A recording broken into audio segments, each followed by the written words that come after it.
Hey, Carol Elizabeth here, and today we're going to talk about letting go, moving on. And this is something that when I had the thought about it, I was like, maybe this needs to be a book. But I'm just going to bring it here to an episode, and I want to share some personal reflections with you as we get into this. And as always, I really love to bring analogies into everything in life. And as I pack up for the fourth or fifth time in 5 years, I've really been reflecting so deeply on the concept of moving on and how fascinating it really is. And looking at everything in our house and questioning, like, how did I acquire so much of this? Why do I have so much of this? Where did it come from? And why is it hidden in all sorts of nooks and crannies? And as I'm releasing and surrendering things to good homes, it's been so liberating. But this concept of moving on isn't just about physical belongings. It really can be applied to everything in life, whether that is relationships or jobs that don't serve us anymore or things that are just draining us. We carry all this stuff around with us, right? And embracing this flow of moving on and surrendering and releasing without worrying about, will I need that soup ladle someday?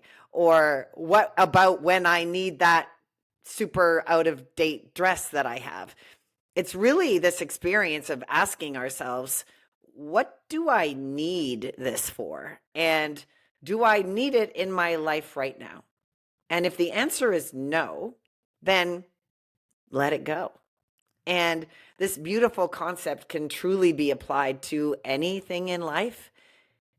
And very much like that art of surrender, taking a look at things and holding on to them causes a lot of energy that might not be helping you.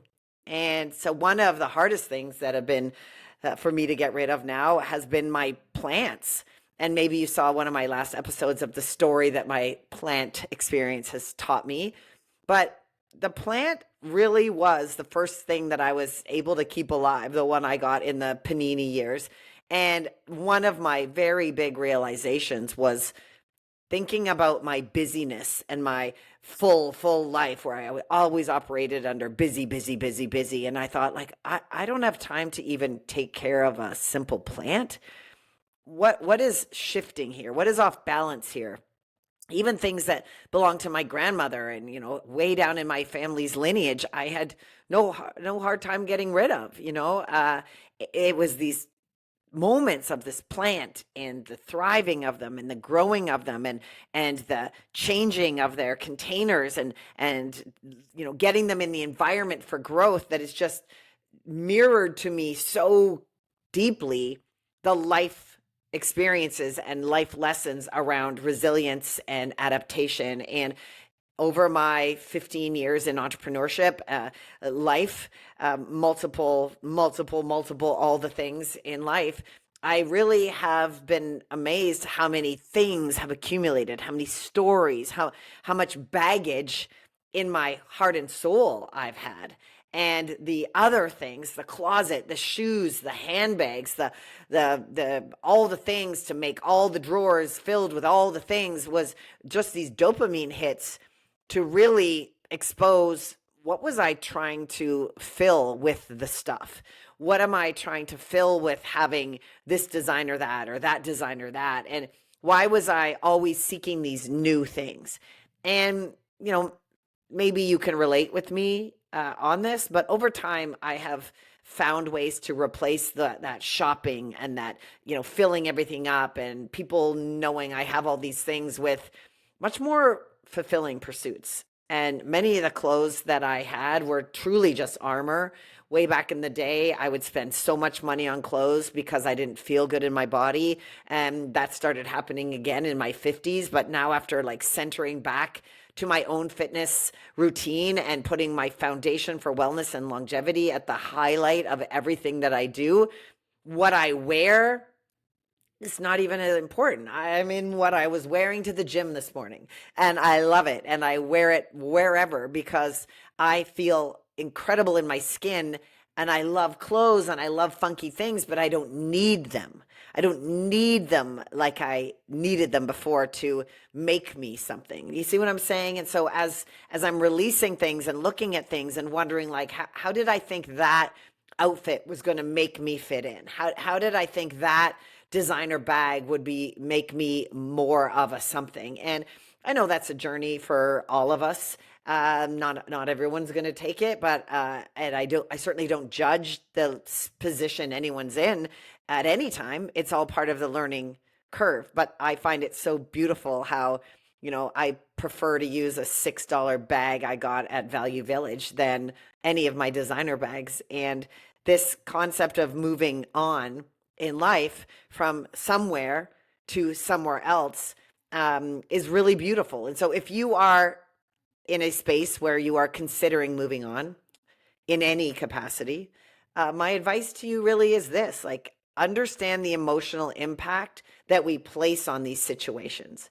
And often our fear of moving on is really tied to grieving the future that we thought, grieving the home we envisioned, grieving the future 50-year marriage we envisioned, grieving the thought we would have with having children, or that job, or that hitting that rank, or that 7-figure business, or 10K months was going to make it all better. But what I've learned is that being settled and home is really wherever you are.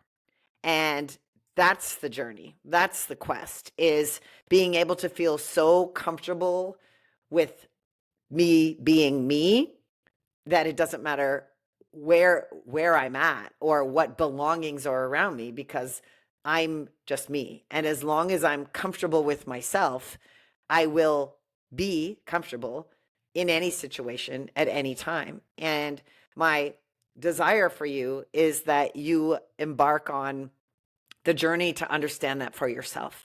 And you can have all the things you want. Go get it. You can have a closet full of clothes. Absolutely. But I want to maybe just inspire some thought of, are there things, places, situations, relationships, opportunities that you are really feeling called to move on from, but you are uncertain of how that might look? And I can promise you this, that if you are feeling it in your soul, your heart, your spirit, your gut, that's what trusting your magic is all about.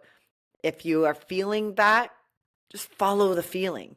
And it gets to start with a junk drawer. Like, you don't have to redo your whole house. You don't have to redo your whole career. You don't have to redo all your relationships. But moving on gets to be simple. Moving on gets to be fun. Moving on, while it can be heavy at times, will feel lighter. That is the emotional progress of moving on. Again, through relationships, careers, whatever it is. And you get to feel light in the journey of all of it, because you get to choose that as the outcome. And so if this episode, or YouTube, or wherever you're seeing it, hearing it, listening to it, carrier pigeon sent it to you, resonates, I'd love to hear from you. What area in your life are you looking to move on from? Are you having a hard time moving on from things? And that's normal, and that's okay. I hope to just offer up a different reflection of how you can utilize certain situations in life to reflect to you what is possible in all areas. Thanks for having a listen.